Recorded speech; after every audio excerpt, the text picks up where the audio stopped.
భారతదేశంలోని హిందూ మతానికి ప్రతీకైన సోమనాథ దేవాలయం ఉందో ఆ దేవాలయం కరెక్ట్గా 1000 సంవత్సరాల వెనుకల గజనీ మొహమ్మద్ జనవరి 8, 9, 10వ తారీఖు దండయాత్ర చేసి దాన్ని ధ్వంసం చేసిన విషయం మన అందరికీ తెలుసు. గజనీ మొహమ్మద్ అయితే ఏమైంది, ఔరంగజేబ్ అయితే ఏమైంది, ఆ రోజు దేవస్థానాలను ధ్వంసం చేసినారు. ఈ రోజుకు గజనీ మొహమ్మద్ ధ్వంసం చేసి 1000 సంవత్సరాలు అయింది.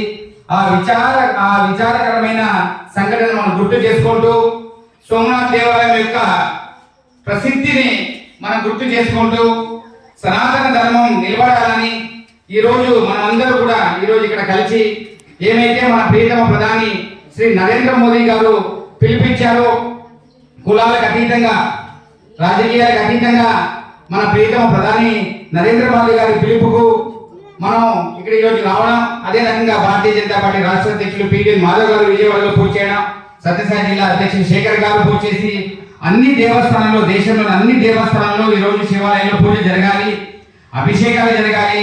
సాయంత్రం ప్రత్యేకంగా మనం ఈ రకంగా ఆరతులు ఇచ్చి మన సనాతన ధర్మం ఇంకా ప్రపంచంలోని రోజులు సనాతన ధర్మం నిలబడాలి.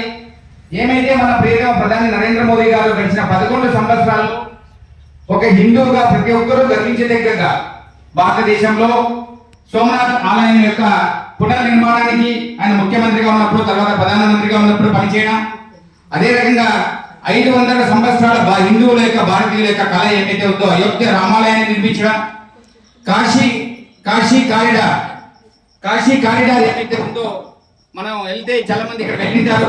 నాకు అదృష్టం దక్కింది. 2 సార్లు నేను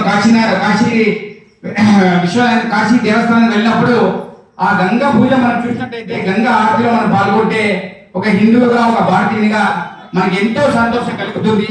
అంతకుముందు పరిస్థితులు అంత చక్కగా ఉండలేదు. అదే రకంగా ఉజ్జయిని దేవస్థానం కావచ్చు, ఏమైతే అహల్యాబాయి హోల్కర్ కాశీ దేవస్థానానికి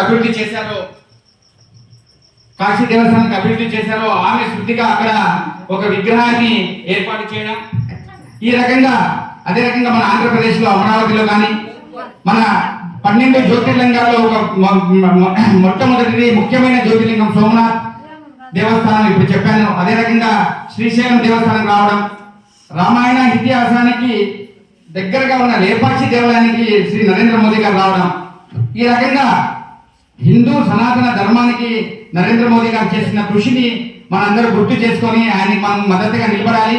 ప్రతి హిందువు కూడా ఈ రోజు మనం 1000 సంవత్సరాలు జరిగింది చరిత్ర మనం ఒక్కటే చెప్పదలుచుకున్నాను. ఎంతమంది అప్పుడు మన సనాతన ధర్మానికి అడ్డు తగలాలని, సనాతన ధర్మాన్ని నిర్మూలించాలని మన సోమనాథ్ దేవాలయాన్ని విగ్రహాన్ని ధ్వంసం చేసినా కూడా మళ్ళీ నిలబడి ఈ రోజు కూడా నరేంద్ర మోదీ గారు ఈరోజు పూజ చేస్తున్నారు. రేపు సహస్ర సంకల్ప యాత్రను ప్రారంభిస్తున్నారు. దాని మద్దతుగా మనం ఈరోజు వచ్చాం.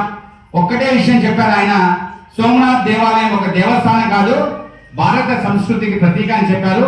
కాబట్టి ఇక్కడ వచ్చిన ప్రతి ఒక్కరికి కూడా పేరు పేరున ధన్యవాదాలు తెలియజేసుకుంటూ, అదే మన స్వామి గారికి కూడా ప్రత్యేకంగా పూజ చేస్తున్నందుకు అభినందనలు తెలియజేస్తున్నాను. ఈ విషయాన్ని ఆయన ప్రస్తావించి పూజ చేస్తుందే కోరుకుంటున్నాను. భారత్ మాతాకి జై.